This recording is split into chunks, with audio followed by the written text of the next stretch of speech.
Saudara yang dikasihi Tuhan, hari ini saya mau mengajak saudara belajar tentang bagaimana Tuhan memperlakukan kita dengan caranya sendiri, supaya kita semakin hari semakin memuliakan Dia. Yesaya 41. Saya mengajak saudara membaca pada hari ini ayat yang ke-17. Orang-orang sengsara dan orang-orang miskin sedang mencari air, tetapi tidak ada. Lidah mereka kering kehausan. Tetapi aku, Tuhan, akan menjawab mereka. Dan sebagai Allah orang Israel, aku tidak akan meninggalkan mereka. Aku akan membuat sungai-sungai memancar di atas bukit-bukit yang gundul, dan membuat mata-mata air membual di tengah-tengah dataran. Aku akan membuat padang gurun menjadi telaga dan memancarkan air dari tanah kering. Saudara yang dikasihi Tuhan, apa yang ingin Tuhan sampaikan di sini kepada kita, kepada saya dan saudara? Tuhan ingin berkata kepadamu bahwa mungkin kau sedang melihat berbagai macam kesulitan demi kesulitan, kesengsaraan demi kesengsaraan, kemiskinan demi kemiskinan, haus, kering. Seakan-akan tidak tahu harus berbuat apa lagi. Kau sudah menghabiskan kekuatanmu, tenagamu untuk mencari berkat-berkat, tetapi tidak ada. Namun Tuhan berkata, tetapi aku, Tuhan, akan menjawab mereka. Aku, Tuhan, akan menjawab mereka. Statement ini menunjukkan bahwa satu, kerjakan bagian kita. Kita selalu harus melakukan bagian kita.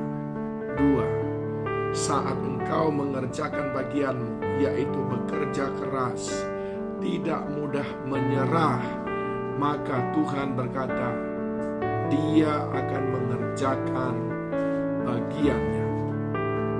Dia berkata, aku, Tuhan, akan menjawab mereka. Dan sebagai Allah orang Israel, aku tidak akan meninggalkan mereka. Siapa yang tidak ditinggalkan Tuhan? Orang yang terus mengerjakan pekerjaannya. Sekalipun engkau belum melihat ada tanda-tanda akan berhasil, kerjakan bagianmu. Tuhan akan mengerjakan bagiannya.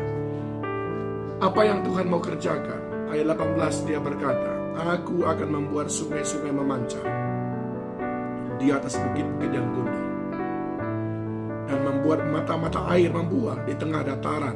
Aku akan membuat padang gurun menjadi telaga dan memancarkan air dari tanah kering. Satu yang Tuhan mau lakukan, mukjizat besar. Kepada siapa? Kepada orang yang terus melakukan bagiannya. Orang yang tidak menyerah. Orang yang terus bekerja keras. Dua, Tuhan mau melakukan apa? Aku akan menanam pohon aras di padang gurun, pohon penaga, pohon murad, dan pohon minyak. Aku akan menumbuhkan pohon sanobar di padang belantara dan pohon berangan serta pohon cemara di sampingnya. Yang kedua, Tuhan sedang merenda masa depan yang indah bagi mereka yang terus melakukan bagiannya tanpa bersungut-sungut, tanpa mudah menyerah.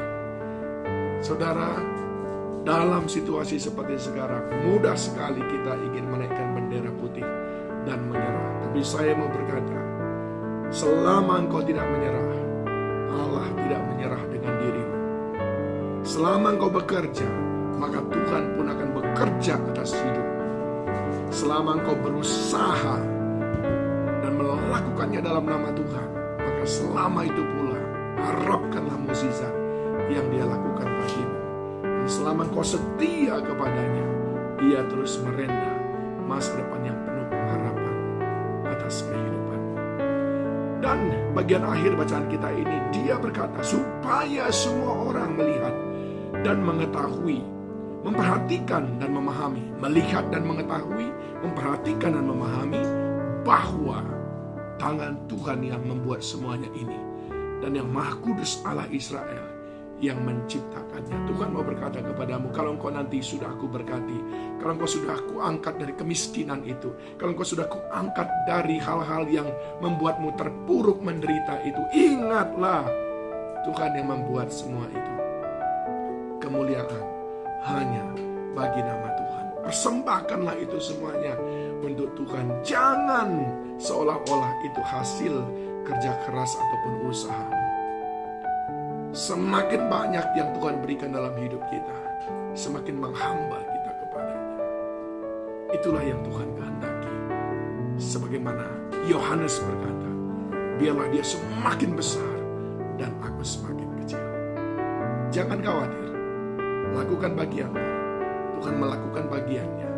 Ketika dia melakukan bagiannya, ada mukjizat yang dia kerjakan, ada masa depan yang dia renda, yaitu masa depan yang penuh pengharapan. Dan saat kau sudah diberkati, persembahkan itu sebagai bukti. Semuanya hanya karena anugerahnya. Tuhan Yesus menolong.